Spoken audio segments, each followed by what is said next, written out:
내가 어리석은 자가 되었으나 너희가 억지로 시킨 것이니 나는 너희에게 칭찬을 받아야 마땅하도다. 내가 아무것도 아니나 지극히 크다는 사도들보다 조금도 부족하지 아니하리라. 사도의 표가 된 것은 내가 너희 가운데서 모든 참음과 표적과 기사와 능력을 행한 것이라. 내 자신이 너희에게 폐해를 끼치지 아니한 일밖에 다른 교회보다 부족하게 한 것이 무엇이 있느냐? 너희는 나의 이 공평하지 못한 것을 용서하라. 보라, 내가 이제 세 번째 너희에게 가기를 준비하였으나 너희에게 폐해를 끼치지 아니하리라. 내가 구하는 것은 너희의 재물이 아니요 오직 너희니라. 어린아이가 부모를 위하여 재물을 저축하는 것이 아니요 부모가 어린아이를 위하여 하느니라. 내가 너희 영혼을 위하여 크게 기뻐함으로 재물을 사용하고 또 내 자신까지도 내어주리니 너희를 더욱 사랑할수록 나는 사랑을 덜 받겠느냐. 하여간 어떤 이의 말이 내가 너희에게 짐을 지우지는 아니하였을지라도 교활한 자가 되어 너희를 속임수로 취하였다 하니 내가 너희에게 보낸 자 중에 누구로 너희의 이득을 취하더냐. 내가 디도를 권하고 함께 한 형제를 보내었으니 디도가 너희의 이득을 취하더냐. 우리가 동일한 성령으로 행하지 아니하더냐. 동일한 보조로 하지 아니하더냐. 너희는 이때까지 우리가 자기 변명을 하는 줄로 생각하는구나. 우리는 그리스도 안에서 하나님 앞에 말하노라. 사랑하는 자들아, 이 모든 것은 너희의 덕을 세우기 위함이니라. 내가 갈 때 너희를 내가 원하는 것과 같이 보지 못하고 또 내가 너희에게 너희가 원하지 않는 것과 같이 보일까 두려워하며 또 다툼과 시기와 분냄과 당짓는 것과 비방과 수군거림과 거만함과 혼란이 있을까 두려워하고 또 내가 다시 갈 때 내 하나님이 나를 너희 앞에서 낮추실까 두려워하고 또 내가 전에 죄를 지은 여러 사람의 그 행함과 더러움과 음란함과 호색함을 회개하지 아니함 때문에 슬퍼할. 오늘 말씀은 고린도후서 12장 11절부터 21절 너희의 덕을 세우기 위하여입니다. 참 매번 설교에 많은 시간과 집중을 해서 할 수 있을 때도 있지만 좀 급한 마음으로 설교를 쓰게 되는 때도 있는 것 같습니다. 그래서 때로는 한 단락을 할 수도 있고 또 여유가 있을 때는 세 단락 전체를 심도 있게 다룰 때가 있는데 그때그때 주시는 은혜대로 하게 되는 것 같습니다. 오늘도 어제에 이어서 바울은 12장에서 신앙 안에서 자신을 자랑하고 있습니다. 그런데 그 자랑의 내용이 무척이나 특이한데 오늘 그것이 무엇인지 두 가지 정도 살펴보겠습니다. 바울은 무엇을 자랑하는가? 첫째로 사도의 표를 자랑하고 있습니다. 바울은 11절에 자신이 어리석은 자가 되었다라고 이야기를 하는데 이것이 너희가 억지로 시킨 것이라는 이야기를 하고 있습니다. 조금은 연결이 안 되는 내용 같지 않습니까? 어리석은 자가 된 것과 억지로 시킨 것이 무슨 연관이 있는가? 그런데 이 내용을 조금 풀어보면 어리석은 것은 자랑하는 일을 말하는 것인데 너희들이 내가 자랑할 것이 없다고 하니까 나는 이렇게 말할 수밖에 없다라고 이야기를 하는 것과 같습니다.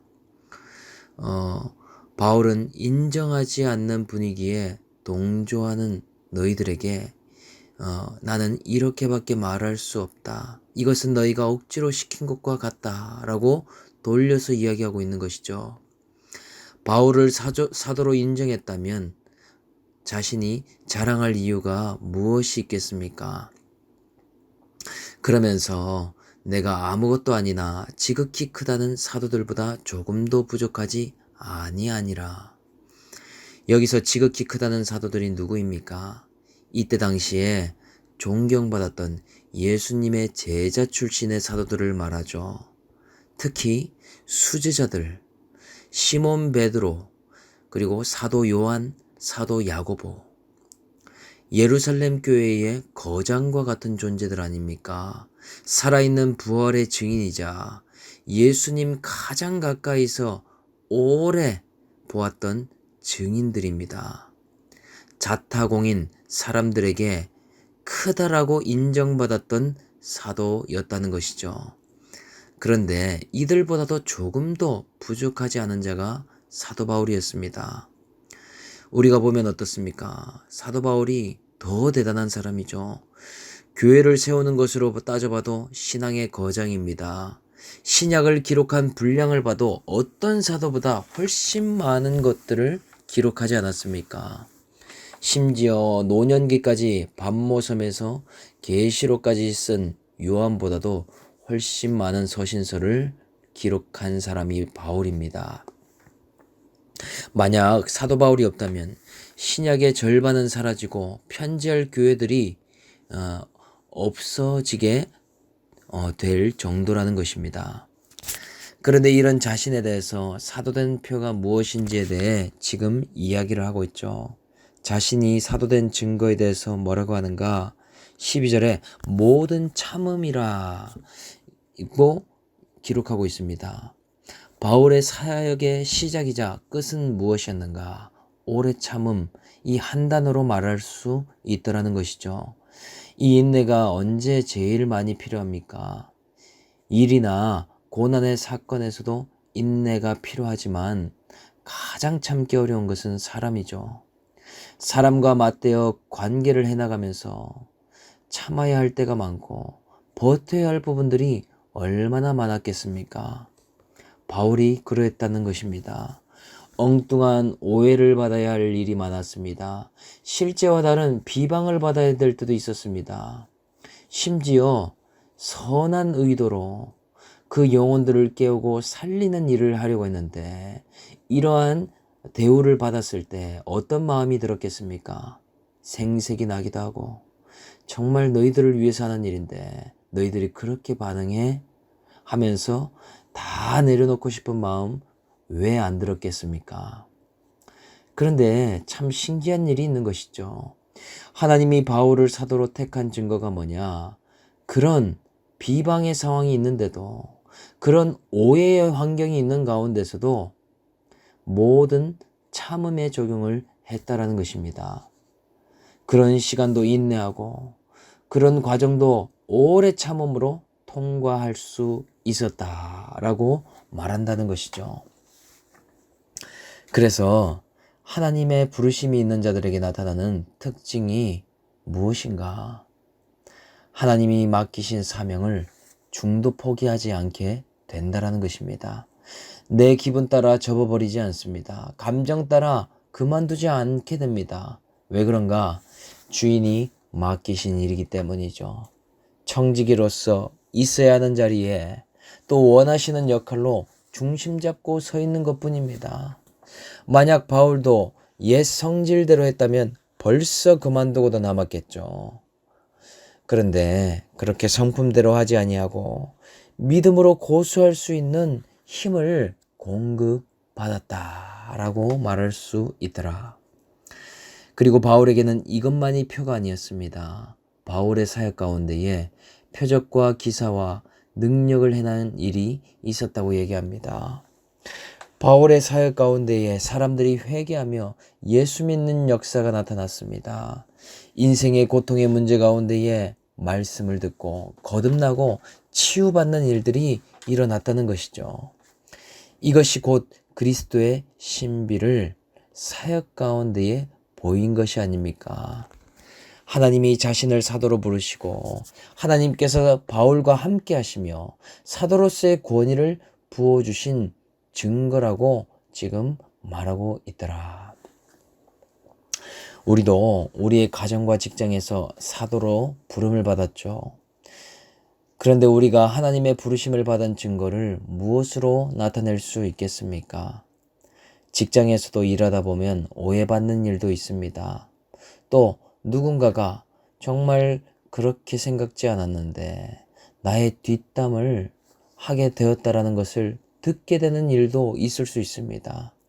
그럴 때마다 우리는 얼마나 화나고 나는 내일 열심히 하고 있는데 나는 그렇게 뒷담한 적도 없는데 어떻게 그럴 수가 있냐라며 많은 그런 화가 나지 않겠습니까? 그럴 때 우리가 할 수 있는 적용은 회사 이직해야 되겠다. 내가 이 사람이랑 다시는 이야기하는가 봐라. 이렇게 갈 확률이 크다라는 것이죠. 그런데 우리가 보여야 되는 것은 무엇이냐? 그 가운데서도 우리는 영적 진실성이 있는 사람으로 인내를 보이며 가야 하는 것이죠. 그런 상황일지라도 인내하는 것은 하나님께서 나를 부르신 것을 증명하고 증거하는 적용입니다. 세상은 결코 참지 않지를 않습니까? 감정대로 해서 직장도 때려치고 사직서를 내야 되겠죠. 내 기분대로 한다면 속 썩이는 자녀를 참아줄 이유가 하나도 없을 것입니다. 또 옳고 그름을 따졌다면 가정을 지켜야 할 이유 또한 무엇이 있겠습니까? 하나도 없겠죠. 우리는 말씀을 날마다 묵상하는 사람으로 그리스도의 신비를 보이며 가야 하는 사명이 있다는 것이죠. 모든 상황 가운데 넉넉히 인내하며 통과하는 모습을 보이는 일, 그 자체가 증거가 되고 표가 된다라는 사실입니다. 그래서 13절에 또 다른 증거 한 가지를 이야기하죠. 그것은 너희에게 폐를 끼치지 아니한 일밖에 다른 교회보다 부족한 것이 무엇이 있느냐? 너희는 나의 이 공평하지 못한 것을 용서하라 라고 이야기합니다. 바울이 고린도 교회가 여러 가지 오해를 하고 또 수준이 안 되니 한 가지 적용한 일이 있었습니다. 그것이 뭐냐? 고린도 교회로부터 사례를 받지 않는 적용을 했다는 것이죠. 돈에는 예나 지금이나 사람이 예민하고 민감하게 되잖아요. 오해를 하지 않습니까? 예루살렘 교회를 돕기 위한 연보를 모으자라고 이야기를 했음에도 고린도 교인들은 그 일에 탐탁지 않게 생각했습니다. 거기다가 바울에게 어떤 사례를 할 마음도 없는 데다가 사례를 받아도 오해했을 것이고 안 받아도 또 지금은 비방하는 상황이라는 것이죠. 지금 고린도 교회에서 바울에 대한 어떤 이야기가 나왔는가? 바울이 사례 이야기를 안 하네? 본인도 양심은 있는지 사례를 요구하지 않는 것은 확신이나 자신이 없어서 그런 것이고 그것이 거짓 사도인 증거라고 이야기를 했다라는 것입니다. 그러니 바울이 어떤 일을 택합니까? 바울은 스스로 그냥 텐트 메이커 선교사로 있었다는 것이죠. 고린도에 와서 브리스길라와 아굴라 부부를 만나게 되면서 이 사람들과 함께 텐트 만드는 직업을 갖게 되었다라는 것입니다. 고린도 교인들의 눈높이에 맞게 적용하는 것이죠. 이것이 다른 교회와 다른 적용이라고 이야기합니다. 이 공평하지 못한 것을 용서하라고 말하죠. 사실은 차별한 것이 아니라 고린도 교인들이 수준이 안 되기에 더 많은 배려를 하고 있는 것이죠. 이어서 두 번째, 바울이 자랑하고 싶은 것은 뭔가? 고린도 교회 자체를 사랑하는 마음이라고 이야기합니다. 14절에 보니 보라, 내가 이제 세 번째 너희에게 가기를 준비하였으나 너희에게 폐를 끼치지 아니하리라. 내가 구하는 것은 너희의 재물이 아니요 오직 너희니라. 바울이 계속 고린도 교회를 찾아가려고 계속 문을 두드리고 기회를 보면서 준비했죠. 그런데 찾아갈 때도 있었지만 찾아가지 못할 때도 있었습니다. 찾아가도 또 찾아가지 않아도 그 마음은 항상 같았더라는 것이죠. 사도 바울이 해산의 수고로 낳은 자녀와도 같기 때문에 고린도 교인들을 자식처럼 아끼고 사랑했다라는 이야기를 하고 있습니다. 여러분, 내 자식도 너무나 이쁜데 그 자녀가 또 자녀를 낳았다라고 생각해 보십시오. 손주는 눈에 넣어도 안 아프고 또 멀리 있으면 계속 보고 싶고 영상을 보내오면 눈에 아른아른거리지 않습니까? 일부러라도 일을 만들어서라도 보고 싶은 마음이 있게 되더라라는 것입니다. 그런데 반대로 자식의 입장이면 어떻습니까? 아무리 부모라도 집에 불시에 불쑥불쑥 찾아온다면 그것이 불편한 일이 될 수 있죠. 더군다나 친정엄마는 좀 낫기야 하겠지만 시어머니나 장인 장모님이 불쑥불쑥 들이닥친다라고 생각해 보세요. 그것이 편하지 않을 수 있는 일이 됩니다. 오늘 바울의 마음이 똑같죠. 고린도 교인들이 그렇게 예고하지 않고 찾아오는 것, 그리고 그냥 갑작스럽게 들이닥치는 일, 그런 것을 불편해할 수 있으니 나는 너희들에게 폐를 끼치지 않겠다. 그냥 사랑하니까 얼굴 보고 싶어서 가고 싶은 것이고 너희들이 자꾸만 생각이 나서 보려고 준비만 하고 있는 것뿐이다. 이렇게 편지를 쓰더라는 것입니다. 왜 그렇습니까? 자식들에게 또는 손주에게 무엇을 얻으려고 온 것이 아니죠. 인정받으러 가겠습니까? 아니면 용돈 좀 해오라고 그렇게 찾아가겠습니까? 아니죠. 내 새끼들, 내 손주들 보고 싶어서 온 것이고 오히려 더 주면 더 좋지 뭘 받아갈 것이 있겠습니까? 사랑은 내리사랑인 것 뿐인 것이죠. 사도 바울의 마음이 오늘 그렇다는 것입니다. 그러니 이런 이야기를 하는 것입니다. 고린도 교인들아, 나에게 너희들은 자녀와도 같은데 내가 내 재물을 더 사용하고 내 자신까지도 아낌없이 내어주겠다. 제가 이렇게 아내를 봐도 루아루미니한테 하는 것이 그렇습니다. 자신의 시간과 또 에너지와 이런 감정, 모든 신경을 다 써서 자녀들에게 공급하는 것을 옆에서 또한 많이 보게 됩니다. 참 놀랍죠. 이것이 부모의 마음이 아니겠습니까? 아까 첫 단락처럼 부모는 자식을 위해서 참고 또 참고 인내하고 또 인내하는 일이 다반사인데 그것으로 그치는 것이 아니죠. 또 그 자식을 생각해서 들여다보고 또 찾아보고 뭐 힘든 것이 있지는 않은지, 문제가 생기진 않았는지, 어려움은 없는지 돌아보고 또 돌아보게 되지 않습니까? 오늘 바울이 그렇게 하고 있는 것이죠. 한번 적용해 보십시오. 나는 공동지체나 나의 자녀에게나 또 목원들에게 정말 이런 바울의 심정을 가지고 적용하고 있는가? 부족한 면이 있어도 참고 또 참아주고 또 그 지체를 그 지체에게 관심이 있어서 사랑해주고 그 영혼 자체에 관심을 갖고 있는가? 아니면 나만을 위해서 내게 관심이 있어서 다른 사람에게 폐를 끼치고 무거운 짐 지우기를 아무렇지 않게 생각하진 않는가? 그 사람에게 관심이 없기에 그 사람을 통해서 무슨 유익이 있진 않을까?